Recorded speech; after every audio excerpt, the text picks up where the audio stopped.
โอ้เชฟลี่อยู่พี่ใส่ผ้ากับโบปากบอบิลลี่ยังอยู่ในไม้ยังบ่กินบ่เลยนะโอ้ยแม่ทุกคนตอนนี้ก็2 โมงแหละมาเพราะว่าชวนอาไทยต้มหมี่วะถามว่าบ่ทันกินข้าวว่าแล้วเห็นบ่อาไทยเลือกมาแต่ละเทื่อเลือกมาตอน11 โมงมื้อนี้ก็คิดว่าสิบ่ได้มาซ้ำหิวเรียกเบาอ่อนโทรว่าชวนไปมันเบิ่งโมงพัดโอ้ว่ะก็ลองมากับบริกินข้าวอะไรโอ้น่าสงสารน้องสายผ้าแห้งทุกคนบ่มีพ่อมีแม่แค่นั้นนี่คนนะมีอยู่พ่อแม่แต่ว่าอยู่ไกลซ้ำอยู่โตคนเดียว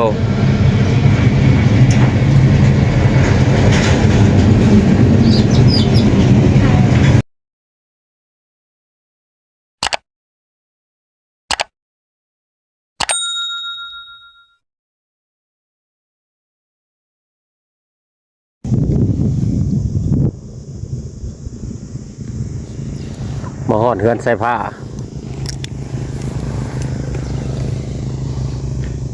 แต่เงียบแต่ก็ว่าบ่เห็นมีคน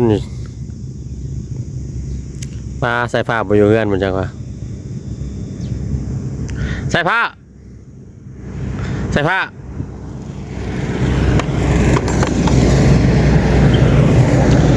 ใส่ผ้า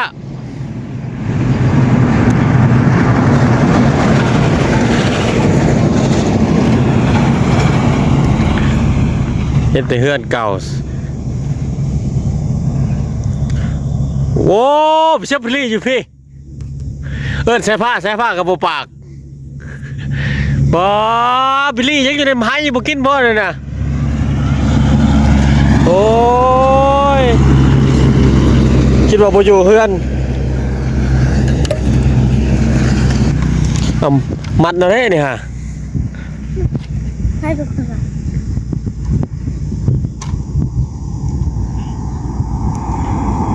เอ้าคือว่าบอลมาก่อนบ่เห็นบ่อ้าวคือว่าถ่ายจะลงกิโลข่อยแล่นตำลังคือบ่เห็นวะเราเคยมาแบบนี้โอ้ยเราจนออกมาก่อนล่ะเจ้าเขาไปรียังอยู่ฮะไปนอนเด่น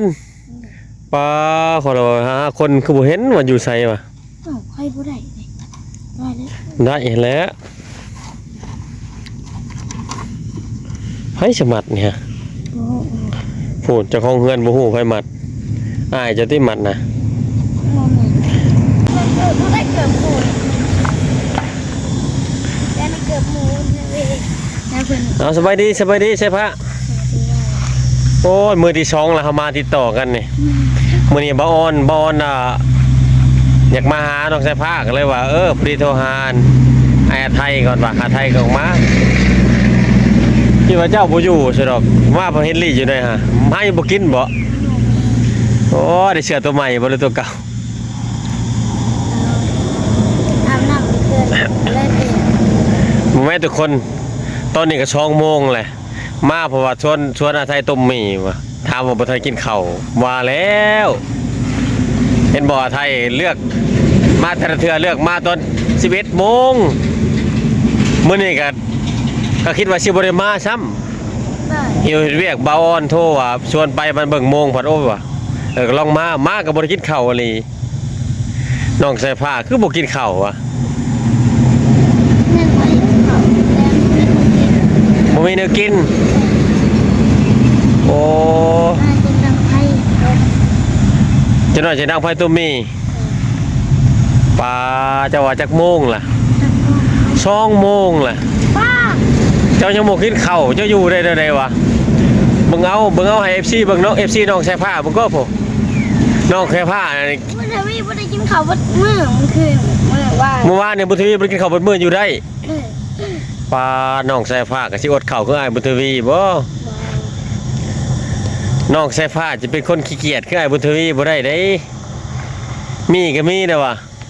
ข้าวก็มีแหละน้องใส่ผ้าต้องเรียนรู้ด้วยตัวเองเด้เขาต้องฝึกตัวเองให้มันได้น้องใส่ผ้าเด้อโอ้เจ้าจะไปอดหลายได้กระเพาะได้น้องใส่ผ้าแห้งเห็ดเป็นตัวหน้าสงสารกว่าเก่าอีกมีเขาบ่ทันต้มข้าวบ่ทันกิน2 โมงเลยอยู่ได้จะได้น้องใส่ผ้าปลา โอ้มื้อหน้าอ้ายสิบ่ได้มา2โมงหรือมาธนามาสุดหน้าต้องมา11โมงครึ่ง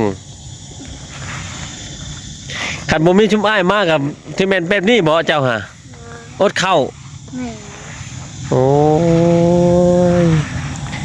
ไปผู้นี้แหละที่ให้ FC เบิ่งเลยว่าเวลา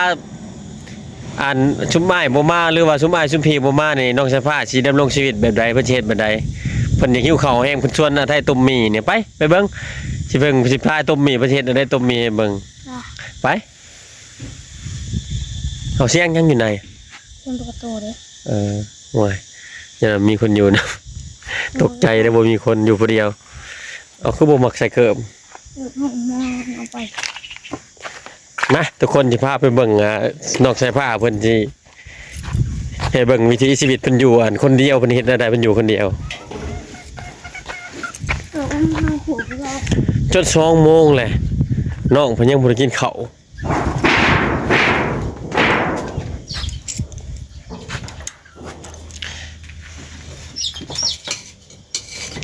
เจ้าดังเองวันนี้เฮ็ดนี้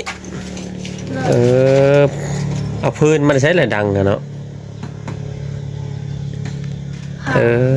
ฐานได้ฐานในสถานก็เบิดอีก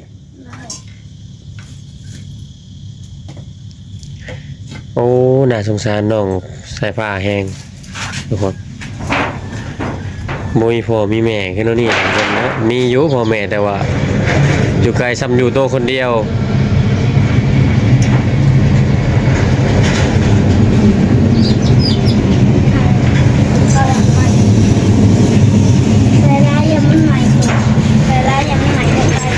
เป็นหยังเจ้าจังบ่กินข้าวลืมบ่หรือว่าใด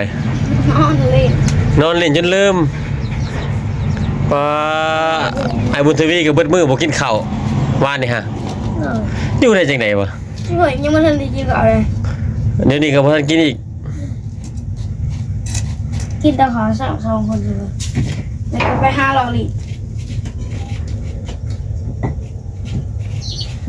อื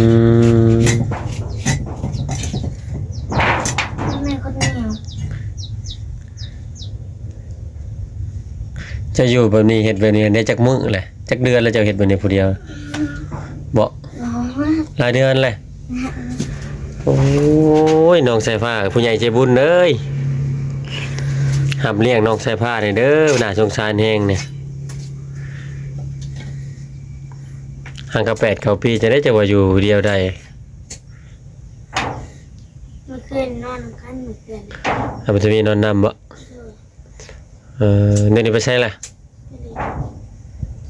จะนอนพนมนะเบิ่ง เบิ่ง ก็แม่นอยู่เพิ่น น้องสายฟ้าสิเฮ็ดให้เบิ่งวิถีชีวิตเพิ่นอยู่คนเดียวเป็นอะไร มอต่อก็อยู่ผิดจนเต็มหมดเลย เมื่อวานน่ะ2คนเพิ่นน่ะบ่ได้พากันกินข้าวเลย เจ้าก็บ่ได้กินตอนแรงเลย กินหอมกระแดงมาตรงนี้ เจ้าต้องกินรสเจ้าต้องเฮียนฮู้ให้ตัวเองฮู้ให้มันลึกนะบ่แม่นเฮียนลึกนี่เองบ่กินข้าวต้องเฮียนฮู้ใช้ชีวิตด้วยตนเองเด้ ก็มีเจ้าบอกมอต้อมกัน อยากให้ผู้ใหญ่ใจบุญเนาะเพิ่นไปเลี้ยงนำเด้ผู้ที่มีพื้นฐานอันสมบูรณ์หั้นนะเนาะเลี้ยงน้องใหญ่แล้วก็เฮ็ดเวียกเฮ็ดงานอันนี้ก็มาอยู่แต่ว่าก็บ่สิบ่ได้มาหาน้องเพิ่นประจำนะไอ้ายพี่ๆแต่ละคนก็สิบ่ได้มาหาน้องประจำเนาะถ้ามื้อใดบ่ได้มาน้องก็สิเป็นแบบนี้แหละนี่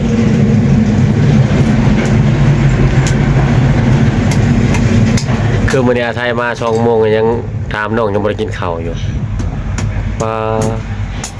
5คนบ่เห็นก็เดี๋ยวว่าลี่อยู่กล้องเฮือนตูบเพิ่นเก่าเพิ่นยังคิดฮอดอยู่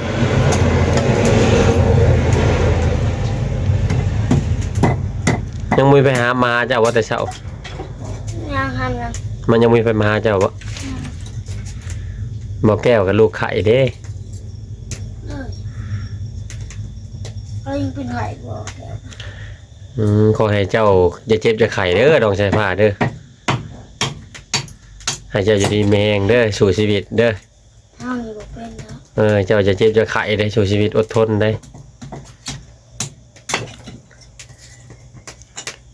ไอ้ก็อยากมีเฮือนมีบ้านเป็นของตัวเองเด้อน้องไปอยู่นำไอ้ก็อยู่นำบ่เฒ่าไม่เฒ่าไอ้ก็ได้จังเช่นนั้นยังบ่มีเฮือนของตัวเองเดี๋ยวนี้ไอ้กำลังเฮ็ดห้องน้ำคือกัน อยู่สวนกำลังสิปลูกของน้ำอยู่ตูบก็ยังบ่ได้แอมซ้ำ ชีวิตแล้ว มีผู้ใหญ่ใจบุญบ่เด้พาน้องสายฟ้าไปเลี้ยงอีต้นน้องเด้อยู่เฮือนก็แม่นอยู่ดอกมีเงินงามก็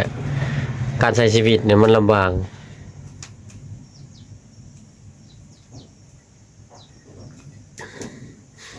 ขนาดผู้ใหญ่กว่านี้อันบ่ได้มีอันพ่อแม่ก็ยังอยู่ลำบากอันนี้น้องตัวน้อยๆหนึงเนาะ ที่นอนหายดัง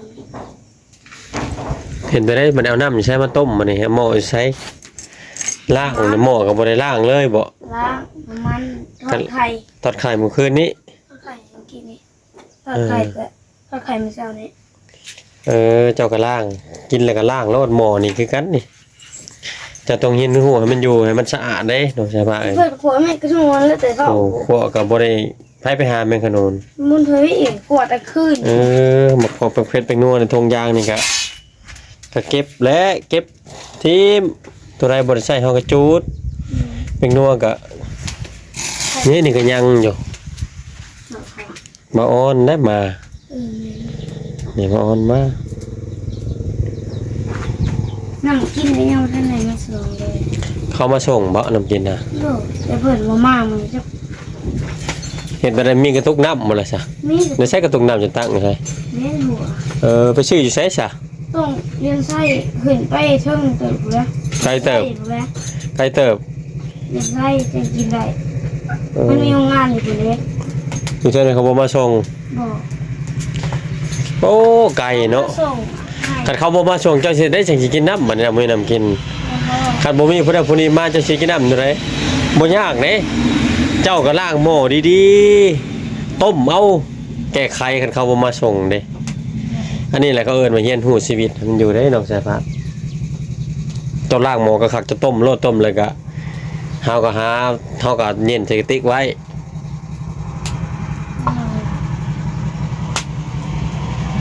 เพิ่นก็บ่เคยมาส่งตลอดบ่แหละเอาเสื้อละ2ตุกมันก็สิเบิดไว้ได้อายจะมาแหละ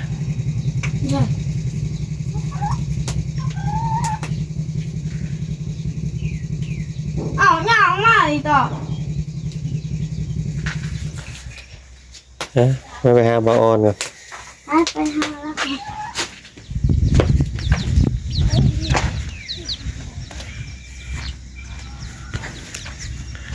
เล่นก่อนเลยสบายดี สวัสดีบาออน สบายดีท่าน มานัดกันผิดพลาดเนาะ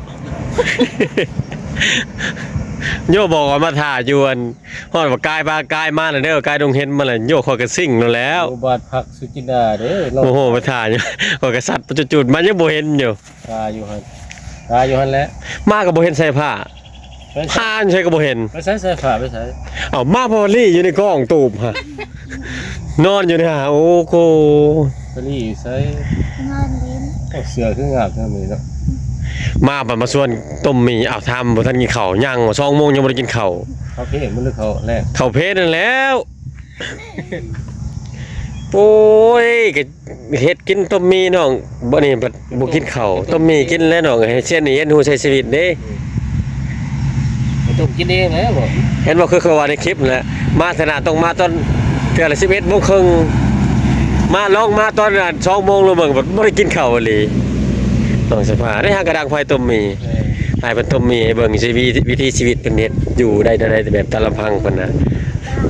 สิอยู่แต่สิใช้วิถีชีวิตเพิ่นอยู่แบบในเริ่มจากนี้ไปหา15-16 ปีจักสิกินบ่ได้อีกต่อไป คนมาสวนแล้วก็บ่ได้ต้องเฮ็ดกินเองนะ แม่นใช่ป่ะ บางเทื่อเพิ่นค้าเวียกเพิ่นก็บ่ได้มาช่วยตลอดนี่ แม่นนะ เราต้องเรียน รู้ รู้ มากก็อันนี้แหละมากเพื่อแนะนำเพื่อบอกนะว่าไง ผู้ใหญ่ใจบุญเพิ่นก็มาเพิ่นก็แนะนำเพราะฉะนั้นเลยเพิ่นมาบางเทื่อก็บ่มาตลอด มันมาตลอดนะ เราต้องเบิ่งตัวเองแน่มาเห็นก็เป็นตาสงสารแฮงนี่แหละ แม่น ไปดังไผกินเองต้มมีเองผู้เดียวเมื่อวานนี่ก็ถามว่า ตามภาษาเด็กเขา ตามภาษาเด็กน้อยเพิ่นน่ะ ได้สินะ เนาะมีผู้ใหญ่ใจบุญเนี่ยเนาะไปหาไปเลี้ยงเนาะขยุ่งยากแห่งปานนี้ คือมือ บ่ใส่ผ้าคันมีคนเอาไปเลี้ยงไปอยู่นำก็ไปบ่ ไม่สู้เลยเดี๋ยวเอาไปอยู่ ฮะคือบ่ไปอยู่น้ำเพิ่นจ้ะ ไปบ่ ที่เขาเพื่อนที่ เผาเพื่อนใช้โอ้ยเผาเพื่อนก็หาให้อาจจะเผาแล้วเผาเพื่อนก็ หมดย่าง ไปอยู่ตรงบางย่าง เราเรียกอะไรบ้านนุ่มย่าง เมชุกพอสร้างฮะ ไปอยู่ให้พอสร้างเด้ แล้วว่าอย่างนี้ไปอยู่ในเยอะเลย เจะคือบ่ไปอยู่น้ำเพิ่นเพื่อนก็เที่ยวมาจอบเอา เขามีรถไฟ เอารถไปบ่สิยากอีชังเขาเจ้าอยากอยู่น้ำเพิ่นน่ะเพิ่นมารับ เรากับเขาเรียก ไปยังบ่ได้ มึงเด้ออาไทยไปอันเมื่อสิไปแวะถามพอสร้างเบิ่งว่าเพิ่นมีความสะดวกบ่ได้บ่อาจารย์บ่สร้างเพิ่นก็ยันแบบบ่กล้ารับน้องไปเลี้ยงบ่จักน้องบางเทื่อก็ ก็ท่านั้นท่านี้เด้เพิ่นก็ เพิ่นก็เป็นห่วงทางนั้นทางนี้แน่ ใช้พวกนี้แล้วเป็นหลัก อืม แล้วผ้าแล้วเป็นหลัก บางเทื่อเพิ่นก็อยากให้เจ้าเผาเพื่อนแน่ตามแม่ชุกมึงสิไปสิถามมึงว่าเพิ่นสิให้อยากให้อาบใส่ผ้าบ่ไปอยู่นำหั่นน่ะคือพี่ก็เที่ยวมาจอบมาแหล้ว ใช้ผ้าแล้วผู้ใหญ่ถ้าซ้ำผู้ใหญ่แล้วเป็นหลักนั่น เมื่อวานถามอ้ายเพิ่นแฮงบ่ได้กินข้าวบนมื้อเลยวานน่ะ ฮะ อ้ายผู้ใหญ่แฮงก็ได้บ่ได้กินข้าวบนมื้อ ไปใช้ มันต้องบ่กินนี่แหละ นอนนี่กิน นอนเล่นเกมเลยครับเราไปเรามาข้าวไผหนึ่งข้าวฮะ เมื่อวานนี้ ไผหนึ่งข้าวมื้อเช้าเนี่ย เมื่อวานนี้ เจ้าหนึ่งเองไปต้มหมี่เจ้าหากินก่อนใครมันนั่นแหละไปได้ไหม ได้เลยจ้ะ ส่วนมากก็กินเลยได้ไปเฮ้ยไป ไป ป้าแรงหลุด ไป ให้ต้มกินน้ำนะ ป้า ไปเสียดยังอันนั้นน่ะ ขอบคุณน้ำมันใส่ทุกคน มันเปื้อนเลยตีเบาตี ว้าว เบา ทิม เบิ้งผู้มันจะเป็นเอาบ่แนวบริอัดล่างมีบ่สอนหลอกสลายจ้ะ นี่ นี่ไปล่าง มันมีน้ำนี่สิ สู้บ่ขึ้นบ่ซะ นี่น้ำมันมีน้ำเอาไปกิน บ่มีน้ำต้มเอาแล้ว น้ำนี่เที่ยวให้ก่อน นี่เอาน้ำบอนถอกใส่ให้ก่อนน้ำมันนี่ก็ต้มได้กันนั่นแหละสุกล่ะ ไอ้อันนี่เด็กต้ม แล้วคลิปนี้สิเบิ่งเจ้าเฮ็ดนี่สิเป็นจังไดใส่น้ำลายโพดแหละ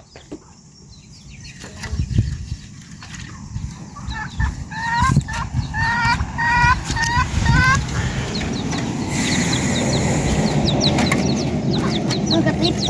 ด เฮาอยู่ผู้เดียวก็อ้ายบ่เฮ็ดก็เฮาก็เฮ็ดเพื่อนเฮาก็มีแล้วเฮารักษาเอาเอง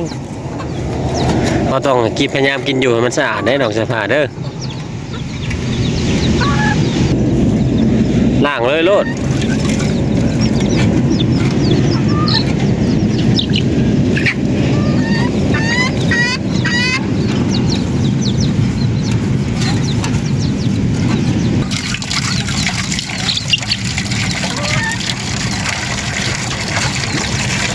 ใช้บ่บ้านบ้านเลนชายอยู่เทิงฮะ ไปก็หอดลูก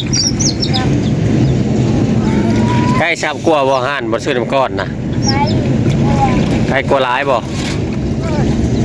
โอ้เหมือนโรงงานน้ำตาลผู้ประจักษ์ ถึงใกล้ห้องน้ำตอนปี การโรงงานน้ำตาลไปอีกไปหาขอซื้อเท่านี้เขาก็บ่ขายบ่ ผู้ขายผมมีจะไปห้องน้ำมันอย่างเดียวจังได ไปเบิ่งเจ้าก็สิหิวข้าวล่ะ ลูกมาน้ แนะนำไปเอากระตุกลงพาออนใส่ ำน้ำมันพุดไปว้า นี่เปลือกไข่กับโบเก็บไปทิมกระตุกเนื้อไว้อีกชั้งอันเนี่ย อะไร เออ ได้แล้วนี่ ไม่ใช่มีบ่ได้ฮะ ได้ไหม แป๊ว ไป มันเบิดหรือบ่จักมีอีกอะ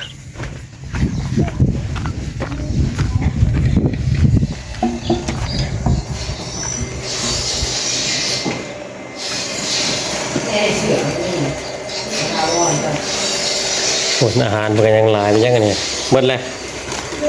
นี่ยังอยู่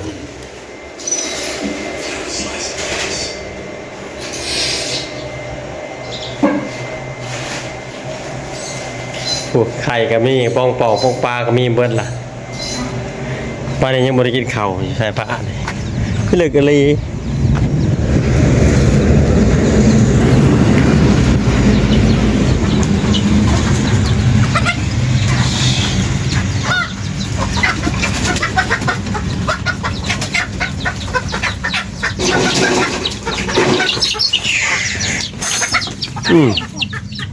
ตายมากัดไก่ยังมุดใหญ่นะ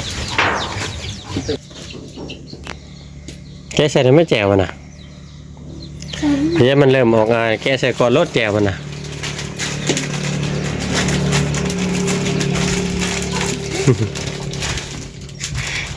กินแต่หมี่กับปลากระป๋องเลี้ยงดีได้มีกับปลากระป๋องใหญ่ด้วยมีใหญ่ด้วยปลากระป๋องและใส่ผ้า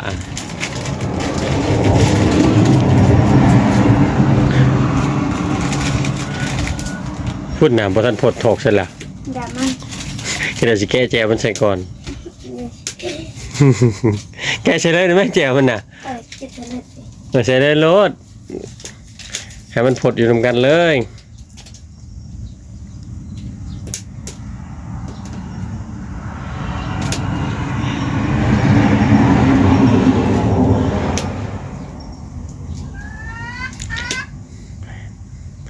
เจ้ากะอนามัยนี่เด้อชวนอายเจ้าบ่เฮ็ดเจ้าก็เฮ็ดโลดทันครัวนะผู้ใหญ่เพิ่นเฮ็ดให้แล้วให้เฮาแล้วเฮาก็รักษาเองเสียฝ่าเอ้ยเจ้าก็อนามัยปัด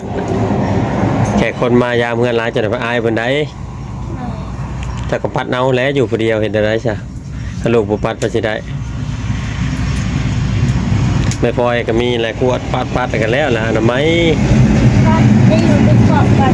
ฮะ อะไร ถามมาชุกก่อนบ่ไป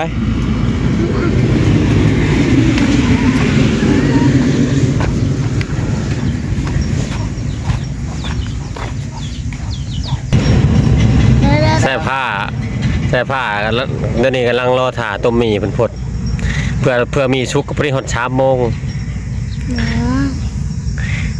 น้ำกินก็บ่มีบัดนี้น้ำก้อนก็ยากบัดนี้เฮ็ดได้บาด เดี๋ยวพาไปเรียน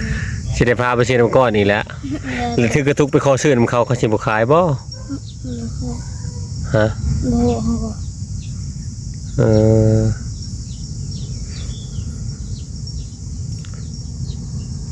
กินมีได้จังไปเนาะกินมีแล้วจะเฮาจะไปซื้อน้ำก้อนไปซื้อเบิ่งแล้วสิถามเพิ่นเบิ่งบ่ว่าเพิ่นสิขายบ่ขายเฮาก็ซื้อเอาน้ำแพ็คเอามาไว้กินเดี๋ยวสาวๆเพิ่นมาคันเฮาสิไปซื้ออยู่เพิ่นมันปัดไกลเด้ เงินไส้อีก มันปัดไกลเด้ขึ้นเทิงพุ่น เงินหลุดทำมาได้เพิ่นต้องมาส่งผมเลย มาส่งถุงมือเนาะมื้อนี้อย่าแม่นเจ้าบ่เอากระตุกมาตั้งบ่จัก ตั้งแต่เช้า อืม เงินทวีเป็นคนตั้งแต่เช้า สุกแล้ว ไข่จะลืมใส่ บ่ใส่เลยใครก็บ่ต้องใส่เลยมีแต่ใส่ถ้วยบอกว่าจะใส่หม้อแล้วไปกินกะ บอสไหวยังไม่ทันได้ล้าง ถ้วยก็ยังบ่ทันล้างอีก เลย ว้าสมคักแต่ว่าใส่ผ้านี่ ได้ผ่านก็จะเช้าแท้เงินทวีแล้วปุ๊บมันต่างให้เรายังไม่ได้อิ่มพวกมาก่อนเลย เจ้าเฮ็ดหยังคือนอนบ่อิ่มนอนดึกเล่นเกม โมเมนต์นอนดึกตอนใกล้จะแจ้งแล้วทุกคนปลุกเอาเทนึงแล้วนอนอีก โอ้จะต้องตื่นมาจากกระดงนึ่งข้าวก็ล้างถ้วยเรียบร้อยซักเครื่องแล้ววะอาบน้ำแล้ววะ มันตีน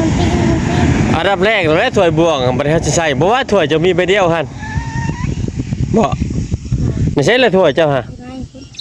นี่ไปเอามาใช้ล่ะเอามาล้าง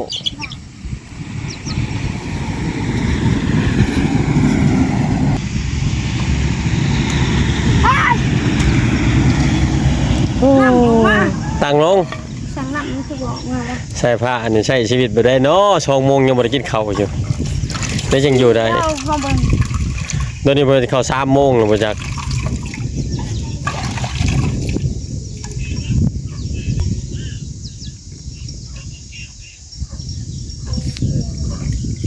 เดี๋ยวได้6 โมงเลย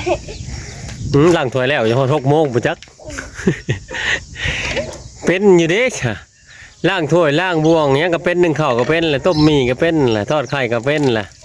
เห็น ปลากระป๋องหยังก็มีหมดแหละก็ต้องได้เฮ็ดกินให้มันตรงโมงตรงเวลาแหล้วเจ้าก็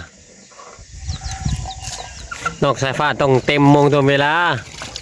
ตาย น้ำก็ออกปกติหนึ่งน้ำกะ มันออกเป็นเครื่องลายกู มือใดเพิ่นบ่มาส่งน้ำพอมเบิดเอาก็ต้องต้มแก้ไขเอาสมัยตะกี้เพิ่นแห้งกระเทกแหละบ่มีน้ำผมมาส่งเพิ่นแห้งมีแต่น้ำบ่อ แล้วมันหลอดไป หลับไปอีกมือหนึ่ง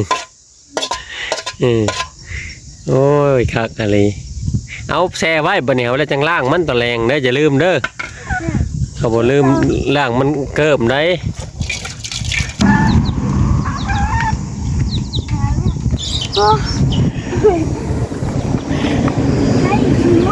เฮ้ยดูเมนูเด็ดของน้องแซ่ผ้าคือต้มหมี่กินแล้วเด้อบ่ต้องเกรงใจอ้ายเด้อ กินข้าวแล้วเดี๋ยวเพิ่นกินโลดโอ้กินข้าวแล้วเพิ่นยังหิวน้ำอยู่น้ำกินก็มีนี่น้ำก้อนขึ้นเอากินลงไปแล้วขึ้นเอาว่าโอ้เย็นเด้ จะได้ไม่เท่าขั้นสมพักก็มาให้ชงให้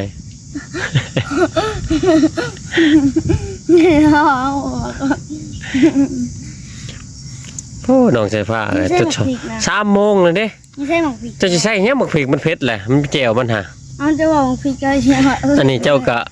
ก็เก็บไปล้างพร้อมล้างเลยนี่ก็ล้างนี่ถ้วยเนี่ยเบิ่ง4 มื้อแล้วนี่ บอกเลยกินม่วงหวาน มื้อใดก็อย่าจะต้องได้ล้างแล้ว ตื่นมาก็ก่อนอื่นเมื่อตื่นมาเจ้าก็ต้อง ตื่นแต่เด็กพยายามตื่นนอนแต่เว้น9:00 10:00ติดลิ้นก็ยาเกมหรือลิ้นหยังก็ยา9:00เจ้าให้ได้นอนแล้วก็5:00 ตื่นมาแล้วก็เฮ็ดหยังอนามัยเฮือนอนามัยชานตู้เฮือนแล้วได้เฮือนมันงามๆนึง มันขึ้นในรายการเนี่ย แล้วก็รอเก็บหยกขี้เหงื่อแล้วก็จูจุดแล้วก็มานึ่งข้าวแล้วก็อาบน้ำมากินข้าวบัดนี้ชีวิตประจำวันเฮ็ดอะไรซ้ำซ่าเฮาใหญ่นี่